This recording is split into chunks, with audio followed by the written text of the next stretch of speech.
Assalamualaikum warahmatullahi wabarakatuh. Kali ini penulis ingin bahas soal eh, menyelamatkan orang lain ya. Jadi berkendara itu bukan cuma untuk keselamatan kita sendiri, tapi jangan sampai mencelakakan orang lain ya. Jadi kadang kita nggak sadar melakukan sesuatu yang justru membahayakan orang lain, yang menurut kita itu sebenarnya remeh ya, melakukannya pun sederhana, nggak butuh effort, nggak butuh tenaga. Kadang nggak cuma orang lain saja yang kena resikonya, kadang kita juga. Tapi walaupun kita nggak kena resiko ya, mencelakakan orang lain itu kan gimana ya,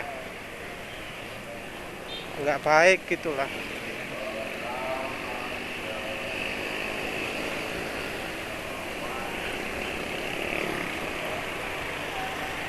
Kalau yang apa sudah lama berkendara pasti tahu lah ya, apalagi kalau berkendaranya itu sering ganti-ganti. Jadi kadang naik bis, bukan kadang naik bis, kadang nyupiri bis, kadang nyupiri truk, kadang nyupiri APV, MPV, angkota, angguna, naik motor sport, naik motor metik. Makin bervariasi kendaraan kita, maka biasanya kita jadi tahu apa saja yang jadi keluhan dari pengguna jalan lain ya, termasuk juga jadi pejalan kaki ya.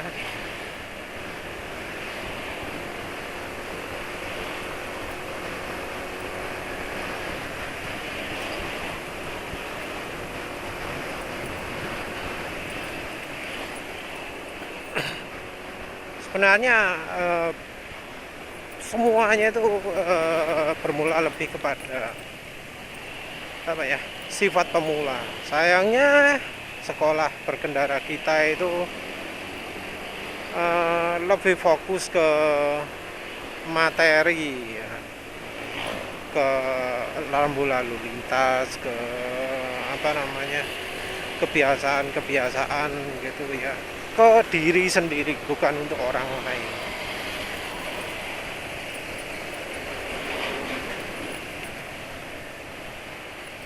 Jadi disuruh melakukan gini yang baik, yang baik, yang baik, untuk belok kayak gini, untuk manuver kayak gini, untuk berkendara lambat kayak gini, untuk slalom kayak gini. Banyak praktek-praktek yang sebenarnya perlu dilatihkan juga ya. Yang penting tuh ya kayak gini nih, lambat jalan tengah.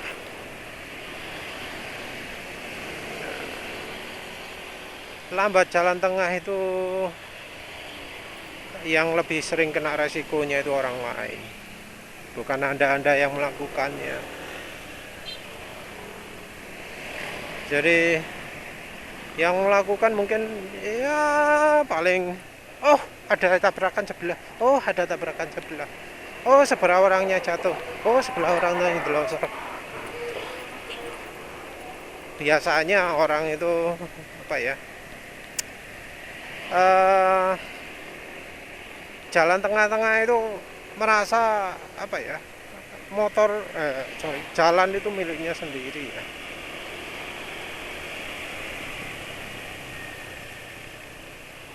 Jalan pelan, jangan kencang, wis pokoknya jalan saenake lah, wis kecepatan saenake dhewe. Kadang kencang, kadang pelan, kadang kencang, kadang pelan, wis gak jelas lah ya, wis. Terus jalan tengah-tengah. Yang terganggu itu belakangnya, apalagi kalau beloknya nggak pakai tanda atau ya pokoknya membuat bingung orang lain lah ya.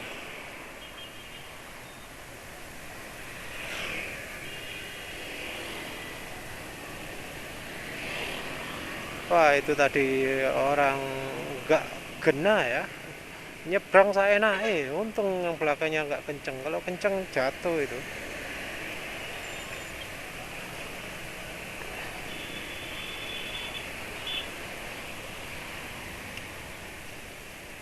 Orang jalan tengah-tengah itu yang resiko adalah yang belakangnya, soalnya kadang nggak nggak kelihatan yang lagi di depan itu, sorry, yang lagi di belakang, soalnya kan kadang berkendara itu iring-iringan, kehalang kendaraan lain pandangannya. Nah, kalau tahu-tahu ada kendaraan di tengah, wah wis panik menghindar, nah yang kena sebelahnya atau yang belakangnya atau yang lainnya. Jadi orang jalan pelan-pelan itu jadi sumber malapetaka orang lain ya. Kalau kalau peribahasanya ibarat duri di tengah jalan gitulah. Jadi orang yang bukan bikin orang lain selamat, tapi justru bikin orang lain celaka. Bukan istilahnya air minum di tengah gurun pasir, tapi sebaliknya. Jadi malapetaka di tengah jalan yang aman.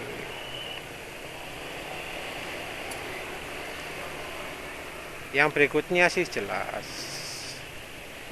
kegiatan aksi-aksi mendadak itu nggak bagus. Mendadak belok, mendadak ngerem, mendadak akselerasi. Nah, itu nggak bagus. Kita harus memperhitungkan juga reaksinya orang lain. Kalau nggak ada apa-apa, jangan ngerem mendadak. Kalau mau belok, ya jangan mendadak.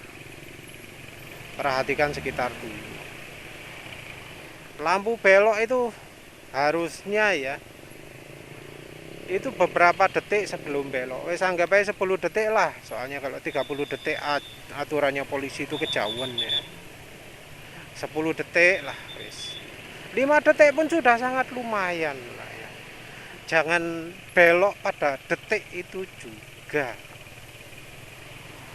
Ngasih tanda langsung pas lagi belok. Nah, itu mencelakakan orang, tapi biasanya juga jadi korban juga sih kalau sudah gitu itu.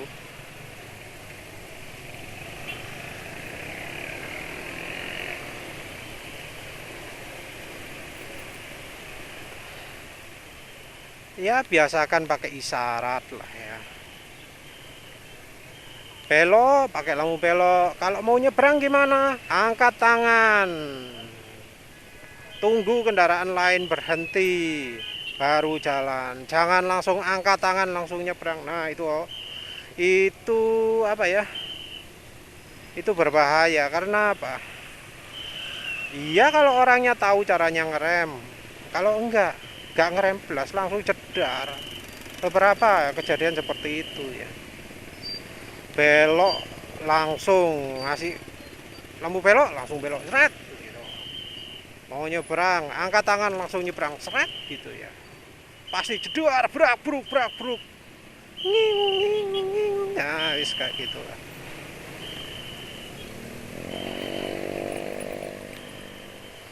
Ya, kalau nyebrang lihat itu dua arah ya. Arah kiri, arah kanan. Prioritas kanan emang. Lihat kanan karena arusnya sebelah kiri. Tapi ya tetap lihat kiri juga karena ya kadang ridernya lagi menghindari orang nyebrang atau orang mau belok kanan juga. Jangan jangan mentang-mentang di jalan resikonya rendah terusan gitu. Kita nggak bisa pakai acuan, oh kejadian resikonya cuma 1% gitu ya. Emang berapa kali seumur hidup kita mau nyebrang? Apa cuma 1 kali? Apa cuma 50 kali? Apa cuma 100 kali? Nah, kalau rumah kita pinggir jalan yang tiap hari harus nyebrang kan berarti setahun aja kita melakukan ya anggap aja 365 kali ya. 365 kali kalau peluangnya 1%. Berarti setahun kecelakaan 3 kali. Itu sudah banyak. Bukan angka kecil itu kalau hitungannya kecelakaan.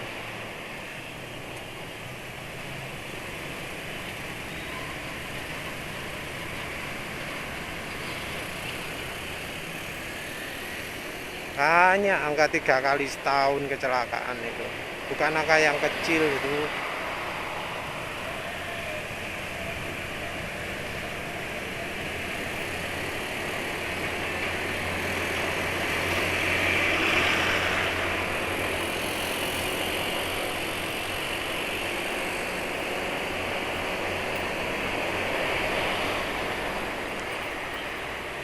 Belok juga ya, walau kita sudah nyalakan lampu spion, lampu belok, tetap harus lihat spion karena ya ada orang lain juga yang kadang ngawur juga, walau sudah nyalakan lampu spion tetap aja lewat sebelah. Misalnya mau belok kiri lewat sebelah kirinya, mau belok kanan lewat sebelah kanannya.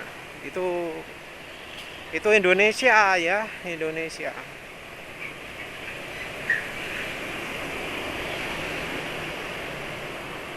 Nggak bisa kita langsung ngasih ke tanda lampu belok, oh yang lain pasti nurut. Saya lah, sampean sendiri nurut enggak kalau misalnya ada yang gitu. Karena kadang dia pingin orang lain nurut, dianya sendiri nggak akan nuruti gitu loh.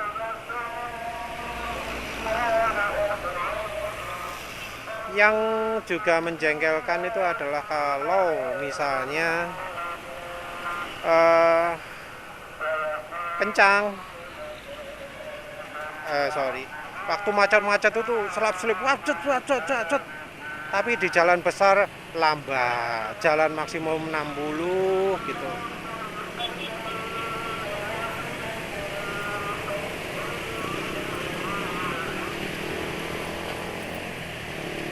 Jalan maksimum 60 tapi pas lagi macet-macet jalan minimum 20. Nah itu yang bikin jengkel juga.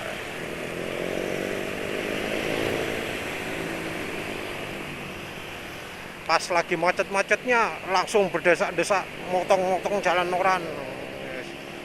Nah kalau sudah jalan lempeng menghalang-halangi jalan orang, ya gimana sih, itu perilaku yang umum itu ya.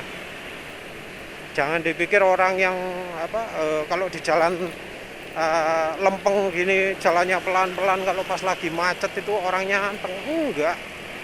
Banyak kalau yang orang yang pas lagi lempeng gini anteng-anteng jalan cuma ya 50 40 gitu ya. Jalan tengah-tengah tapi ya. Tapi pas lagi macet-macet wus langsung semua dipotong jerat. Ada kayak gitu. Pas di jalan lurus jadi sumber malapetaka. Nah waktu macet-macetan juga gitu kan, namanya motong-motong kalau pas lagi macet-macet itu ya kadang kita nggak tahu gitu, tiba-tiba dipotong kan bisa nabrak jedar gitu kan.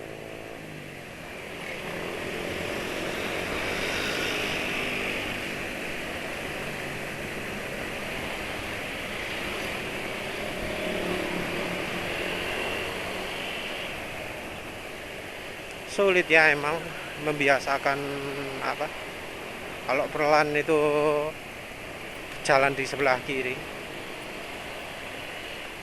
Ya entah mengapa lah ya, padahal sebelah kiri juga kosong.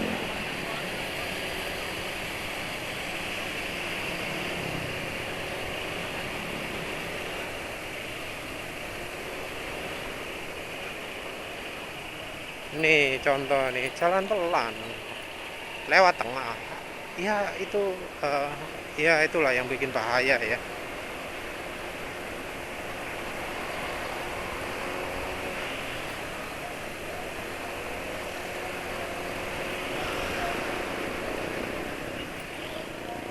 Terus aksi lain itu adalah aksi selap-selip.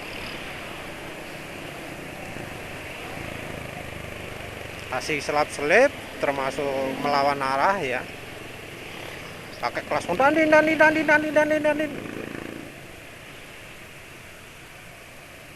Sering orang merasa bahwa jalan ini miliknya semua. Dia nggak berpikir bahwa banyak orang yang berpikiran seperti itu. Dan ketika orang yang semacam seperti ini ketemu di jalan, ya yang terjadi ya konflik. Konfliknya juga bisa menimbulkan nyawa orang lain tapi ya selain mereka.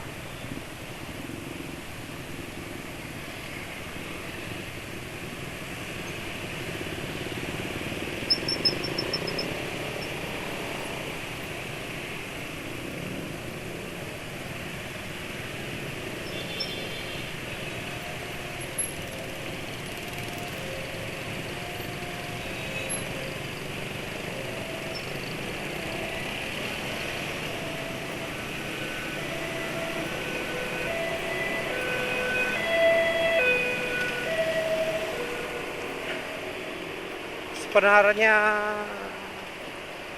kita ini nggak harus loh berkendara itu selalu memaksa orang lain mengalah.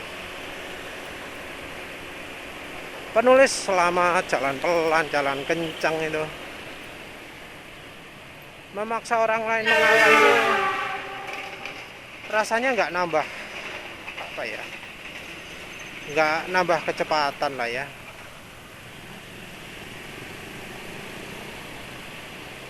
Seringkali justru menghabiskan waktu. Oke dah, misalnya kita pas jalannya sempit gitu ya, terus untuk menyalip itu susah, terus kita ambil jalan paksa orang lain mengalah, ya lah bisa bener sampai lebih cepat. Tapi seperti itu biasanya jadi sumber konflik ya. Entah mengapa terus kemudian ya jadi jadi kayak ada yang mendoakan kita celaka gitu. Jadi orang yang dari lawan arah ya, yang kita paksa suruh minggir itu seakan jadi mendoakan kita jadi crash gitu. Jadi crashnya bisa aja karena sepele ya, misalnya ada bola tengah jalan gitu ya, sesuatu yang sangat langka tapi bisa jatuh juga. Pas ngerem kena koin, ya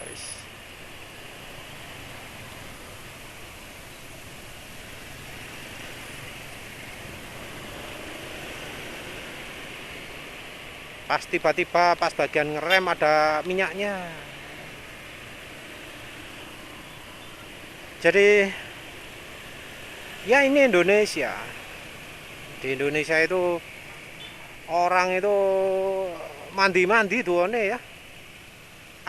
Manjur apa sih bahasa Indonesia nih mandi itu? Bertuah.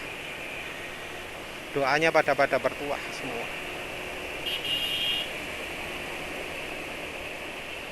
Ya walau misalnya kita nggak crash di jalan, kita jadi ya kena musibah apalah.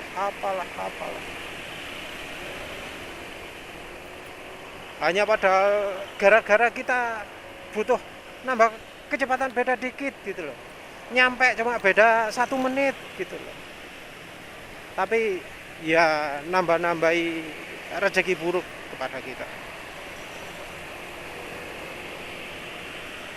Ya usahakan lah ya, bisa kan, mudah kan untuk nyalip itu tanpa maksa orang lain, nyalip tanpa memaksa orang menghindar. Nah kayak gini nih,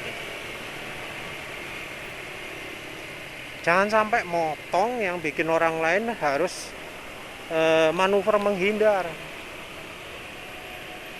Nyalip orang lain nggak perlu sampai memaksa orang lain menghindar itu. Kalau yang nggak bisa dihindari itu adalah kalau yang dari berlawanan arah ya.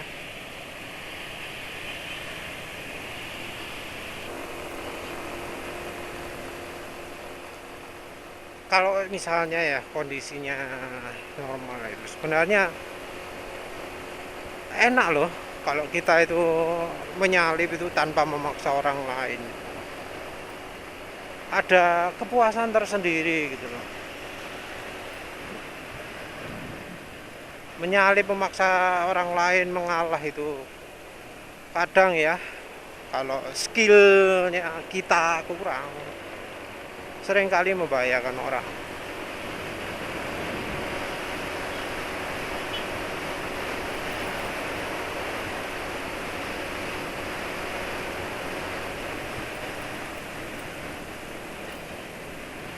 Jadi motong gitu ya, motong jalan orang, motongnya kebanyakan, motongnya apa terlalu cepat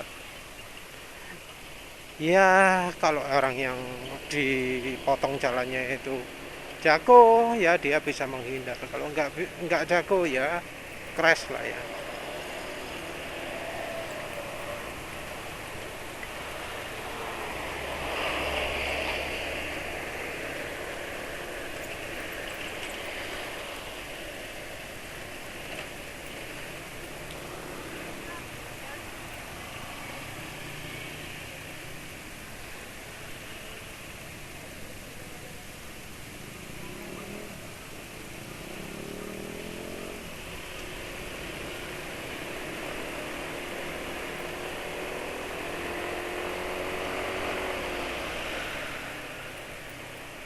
Nyalip kendaraan lain juga ya usahakan dengan tenaga maksimal lah ya.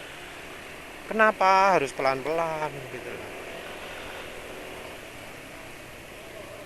Kalau kita pelan-pelan yang di belakang ini mau mau dihantamkan ke kendaraan depan ta, emang niatnya kayak gitu ta.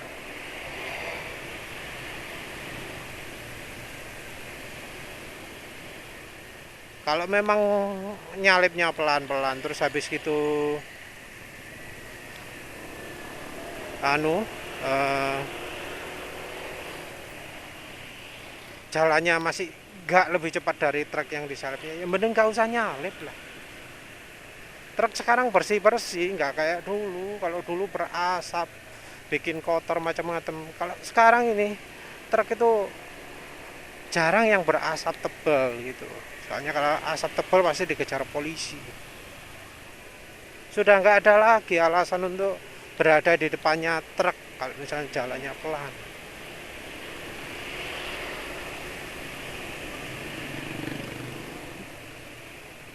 Nyalip nggak apa memaksa orang lain mengalah juga kadang ya, penulis sering lihat ya ridernya goblok, sudah tahu nggak ada tempat,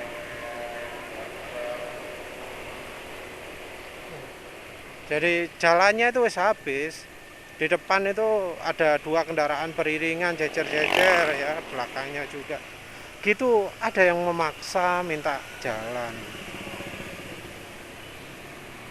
Apa yang terjadi? Ya jelas nggak dikasih jalan lah ya, wis mepet banget lah, wis itu kejadian ngeri ya. Untung masih masih aman lah ya. Kadang ya kita nggak tahu yang dari arah berlawanan itu ada halangan apa.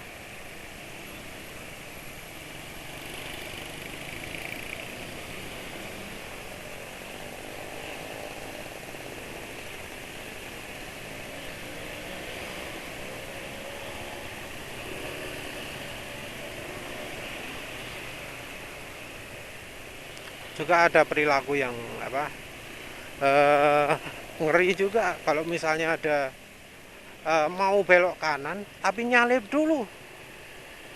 Itu juga penulis nggak paham ngapain gitu loh, nyalip mobil habis itu ngerem belok kanan. Kayak itu tadi contohnya. dia itu tadi nyalip dulu.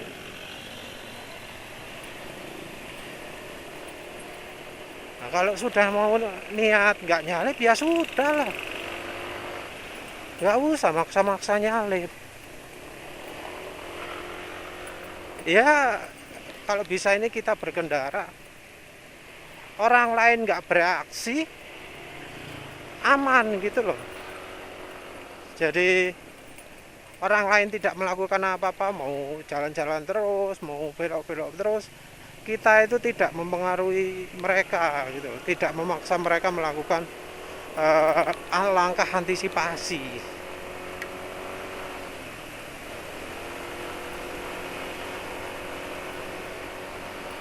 Itu yang menurut penulis lebih lebih sip gitu loh. Kita nggak dimaki orang ya kalau cuma omongan toh. Kalau doanya mereka bertuah gimana? Rezeki kita bisa kurang atau malah kita bisa celaka di jalan. Ya wis lah, jadi sumber pemikiran saja. Begitu saja, terima kasih sudah menonton. Assalamualaikum warahmatullahi wabarakatuh.